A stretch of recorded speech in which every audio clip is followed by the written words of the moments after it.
Bugun men sizga arab tilini o'rgatishda va o'rganishda qilinadigan eng asosiy xatolarni gapirib beraman. Ayniqsa uy bekalari va ishlar bilan band o'zbek ayollariga qanday qilib noto'g'ri metodika orqali til o'rgatilganda ularning motivatsiyalari tushish sabablarini o'rganib chiqamiz. Ko'plab kurslar tez natija va'da qilishadi. Misol uchun 2 oyda arab tilida gapirib ketasiz yoki bir onda Qur'on o'qiysiz deyishadi. Biroq bu yondashuv uy bekalariga yoki yoshi katta ayollarga umuman mos kelmaydi. Bu metodni yoshlarga, masalan, biror bir sertifikat olishga qiziqayotgan yosh o'quvchilarga, studentlarga qo'llasa bo'lar, lekin yoshi katta o'quvchilarga bu mutlaqo to'g'ri kelmaydi. Chunki yoshlarning kun tartibi, kunning asosiy qismi bu ilm olish bilan o'tadi. Til o'rganish bo'yicha tadqiqotlar shuni ko'rsatadiki, til o'rganayotganda o'quvchiga haddan ko'p yuklama berish til o'rganish samaradorligini pasaytiradi va 3 oy ichida o'qishni tashlab ketish ehtimoli 60% ga oshadi. Bu narsa esa noto'g'ri auditoriya uchun noto'g'ri yondashuvdir. Bundan xulosa shuki, siz dars berayotgan inson qanaqa auditoriyaga dars berayotganini va ularga nima kerakligini bilish kerak. Agar siz til o'rganayotgan yoki o'rganishni xohlayotgan inson bo'lsangiz, demak siz o'zingizning imkoniyatlaringizdan kelib chiqib bir kunda dars qilishga qancha vaqt ajrata olasiz, qancha vaqt sarflay olasiz va buni qancha vaqt davomida qila olasiz. Mana shularni aniqlashtirib, keyin til o'rganishni boshlashingiz kerak bo'ladi. Sizga bir kunda 3-4 soatlab, haftada 5 kun 3 soatlab dars qiladigan dastur mutlaqo to'g'ri kelmaydi. Agar shunday bo'lsa, siz 3 oy, 2 oyga qolmasdan til o'rganishni to'xtatishingizga olib kelishi mumkin. Bugungi kunda til o'rgatishda, ayniqsa arab tilini o'rgatishda eng ko'p qilinadigan xatolardan biri bu noto'g'ri auditoriya uchun noto'g'ri yondashuv.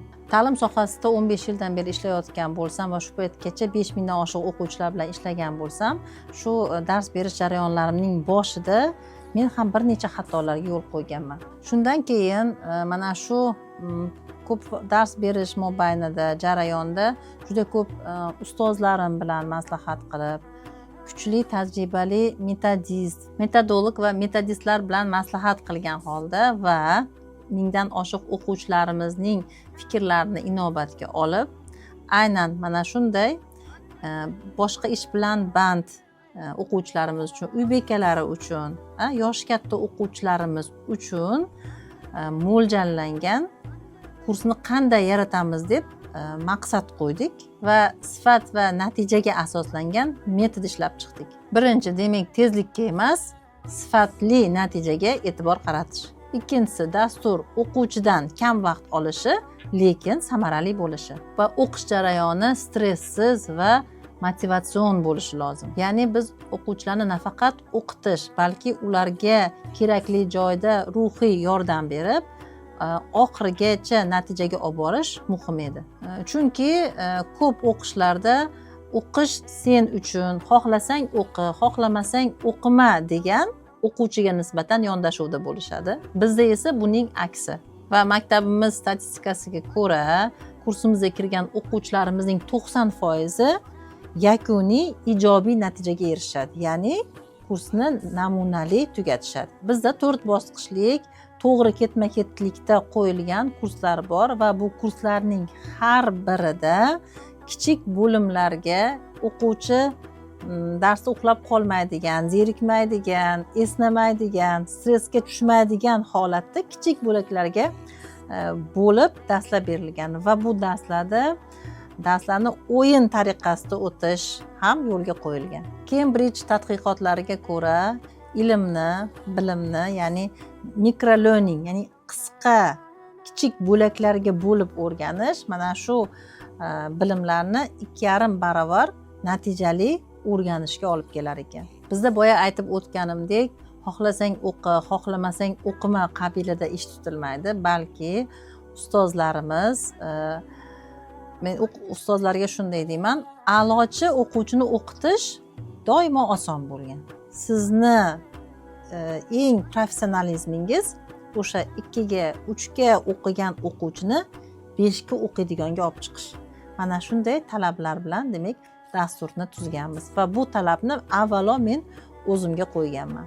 Agar siz ham anchadan beri arab tilini o'rganmoqchi bo'lib ortga surib kelsangiz, o'zingizga mos keladigan dasturni topa olmayotgan bo'lsangiz, uy ishlari, bola chaqa va boshqa tashvishlardan ortib til o'rganishga vaqt ajrata olmayotgan bo'lsangiz va eng asosiysi ishonchli ustoz topa olmayotgan bo'lsangiz, Atilmiz maktabida o'zingizga mos darajani topib, mening o'quvchimga aylaning. Bizning kursimiz 15 yildan beri sayqallanib, 100% sizga mos keladigan kuchli metodli dasturga aylangan. Bizda darslar onlayn, ya'ni siz uydan chiqmasdan turib til o'rganasiz. Men bilan birgalikda yana bir ustoz sizga har kuni darsingizni bajarishingiz uchun biriktiriladi va har bir darsni o'zlashtirishingiz nazorat qilinadi. Va aynan Atilmiz onlayn maktabida o'qishingizning asosiy sabablaridan biri biz aynan uy bekalari, ishlayotgan ayollar va band ayollarning ehtiyojidan kelib chiqib mana shu dasturni yaratganmiz.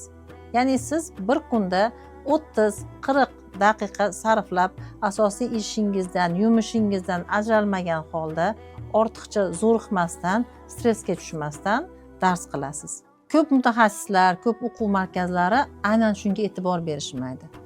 Tez vaqt ichida baland natijaga erishamiz deb o'quvchilarni til o'rganishdan bezdirishadi. Va o'quvchilar natija ola olmagandan keyin mana shu o'qishdan bezillaydi va o'ziga bo'lgan ishonchini yo'qotib qo'yadi. Aynan mana shu dasturda 2000 dan oshiq o'quvchi o'qigan va 90% dan oshig'i bu darslarni boshqalarga tavsiya qilishgan. Sizda onlayn, ya'ni internet orqali dars qilib men til o'rgana olmayman degan noto'g'ri tushuncha bo'lmasin, chunki bizni aksar o'quvchilarimiz 35-40 yoshdan oshgan o'quvchilar va ular ham mana shu telefonlarda o'tirib dars qilishdi va arab tilini o'rganishdi. Agar siz keyingi ochiladigan guruhlarimizda o'qishni istasangiz, video ostidagi havolaga bosib kursga ro'yxatdan o'ting. Sizga 24 soat ichida menejerlarimiz bog'lanishadi va sizga bizga ishonch bildirganingiz uchun kursimizning odatdagi narxidan 40% chegirmada o'qish imkoniyati beriladi. To'g'risini aytaman, sifatli dastur qilish uchun va kursga kirgan barcha o'quvchilarning natijasi biz uchun muhim bo'lgani uchun bir oqimga u darajada ko'p o'quvchi olmaymiz. Bir potokka biz cheklangan o'quvchilar miqdorini olamiz va mana shu miqdordan bir dona o'quvchi oshib ketsa ham bu o'quvchi kurslarimizga qo'shila olmaydi. Agar haqiqatda ham kursda o'qish xohishingiz bo'lsa, video tagidagi havola orqali ro'yxatdan o'ting va menejerlarimiz sizga aloqaga chiqib, mana shu dastur haqida sizga to'liq tushuncha berishadi. Sog' bo'linglar, darslarda ko'rishguncha.